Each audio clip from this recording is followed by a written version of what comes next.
Hi there. Today I'm talking about robber barons and how they pertain to the Industrial Revolution of the American 1850s to about 1900. Alright, so we're going to go to slideshow and view from beginning. Alright, robber barons. The first robber baron of note was Andrew Carnegie, who was the owner of U.S. Steel and became the richest man in the world after he bought out all of his competition via horizontal integration. He's a very active philanthropist, and basically he donated over 3,000 libraries across the world. He created Carnegie Mellon University and did a bunch of other philanthropic endeavors. And when he retired, his company was worth over $480 million. John D. Rockefeller was another robber baron of the Industrial Revolution. He's the owner of Standard Oil. He was the wealthiest American of all time through horizontal integration, the first billionaire ever in our world's history. At the end of life, became a big philanthropist, much like Carnegie. The Rockefeller Foundation was noted for donating a lot of their money overseas to help out Asia and Europe during their times of struggle after World War One. He became known as a very cruel business owner, who had his fingers on everything in America. Very much known for his tactics to buy out businesses and shortchange the market.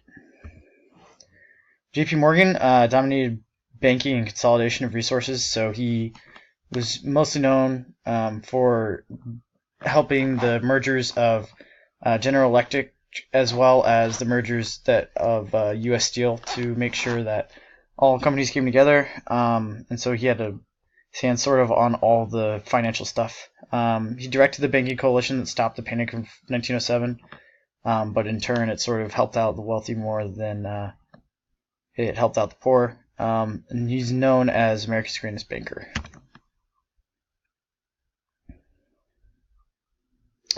Next robber baron is Cornelius Vanderbilt, who actually precedes these guys, but is not exactly as famous as the other three, even though he has arguably the most famous university out of the four, Vanderbilt University in Nashville, Tennessee. He built his wealth in shipping and railroads, and most notably part of the Transcontinental Railroad, and as well as Navy ships off the East Coast and the Atlantic Coast. East Coast and the Atlantic Ocean, sorry. At first a steamboat entrepreneur running his ships up and down the coast, he ran them all the way down from the south coast of Florida and to the Caribbean Islands, all the way up to the northern coast of Maine. He helped to start and build the Grand Central Terminal in New York City, helping the business of railroads become internationalized by helping them reach from coast to coast, east coast to west coast, and then had a huge hand in building the Transcontinental Railroad.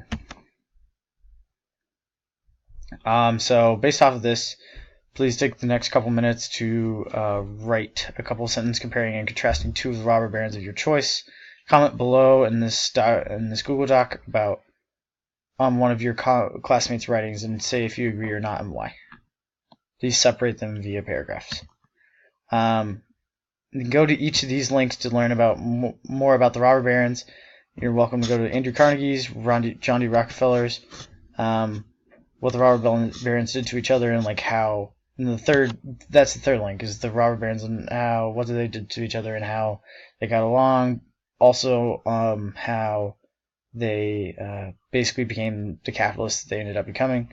Submit a paragraph-long essay stating what the two biggest takeaways were about this period and these two individuals. At the end of your paragraph, ask one clarifying question about what you did not understand about the topic.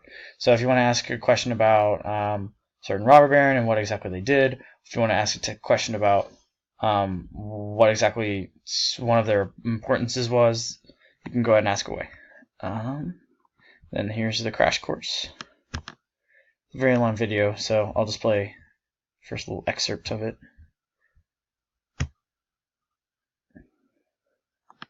He comes in swiveling on a chair and starts talking for a little bit. Actually, don't know if you can even hear this, but A little goofy. Anyway.